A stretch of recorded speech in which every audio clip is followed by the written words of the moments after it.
ধরা পড়ে গেছে, চোরের হাতটা একটা হাত কেটে দিয়েছে।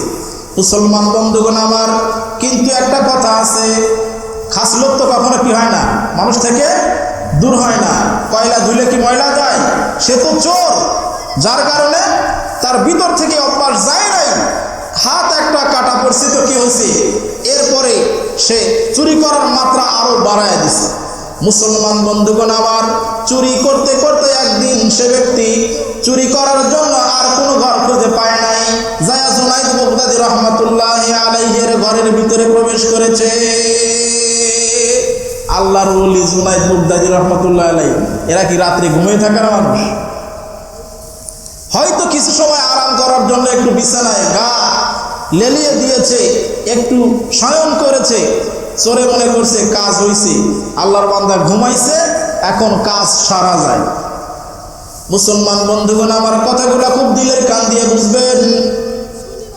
চোর আল্লাহ ওলির ঘরের ভিতরে প্রবেশ করছেন। আল্লাহর ওলির ঘরের ভিতরে প্রবেশ করে সে একের পর এক মাল সামনা গোছানো শুরু করে দিছে। জুনাইদ বাগদাদী রাহমাতুল্লাহি আলাইহি, ওই যে অন্তর পরিষ্কার মানুষ, তিনি চোরের ব্যাপারেও খারাপ ধারণা করতে পারতেছেন না।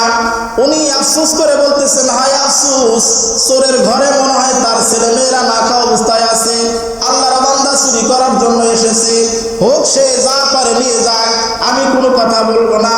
আল্লাহর ওলি তখন নিজের চোখটাকে নিবু নিবু করে তার কর্মকাণ্ডগুলো দেখতেছে। চোরও নিজে নিজে ভাবতেছে, শুধু একটা পেয়েছি, ঘরের মালিক মরার ঘুম ঘুমাইছে, কোনো ধরনের সমস্যা তো হচ্ছে না।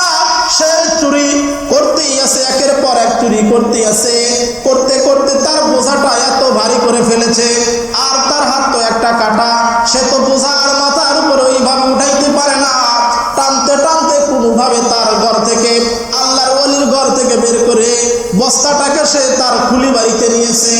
খুলি বাড়িতে নেওয়ার পরে এদিক সেদিক তাকাতাকি করতেছে, কোনোভাবেই সে বস্তাটা মাথায় উঠাইতে পারতেছে না।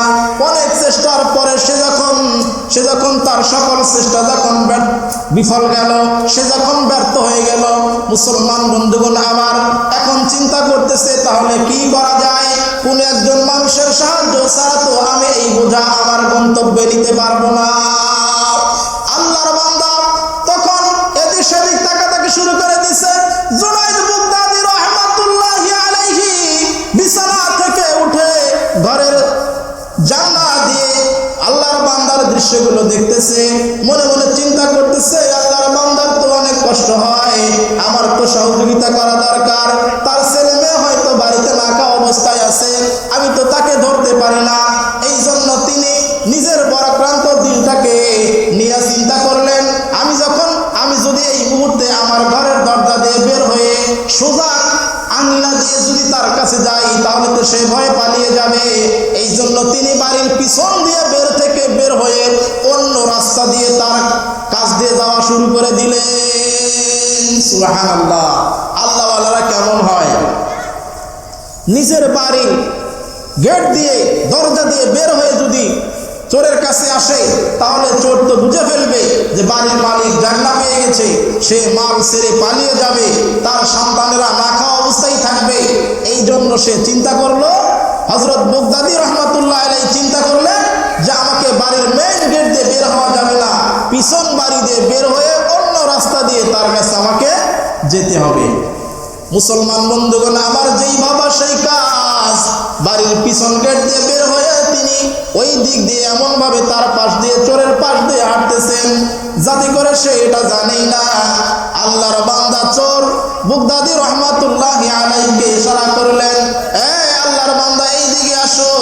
দেখে বুড়ো একজন মানুষ, তার দাড়ি পেকে গেছে, এত রাত্রে এদিকে কোথায় যাও? বলে আমার বড় অভাব, আমি রাত্রি বেলায় গ্রামের ভিতর দিয়ে ঘুরে বেড়াই, যাতে করে কোনো মানুষকে এমন পেয়ে যাই যে কোনো বোঝা বহন করায় আমাকে কিছু টাকা দেয়। আপনার যদি কোনো হেল্প লাগে, কোনো সহযোগিতা লাগে, তাহলে আপনি আমাকে ব্যবহার করতে পারেন। চোর তো মহাখুশি। চোর কি মহাখুশি, বলতেছে আমি কি আপনাকে বোঝাটা আপনার মাথায় উঠিয়ে দিব? ধরেন, উঠায়া দেই।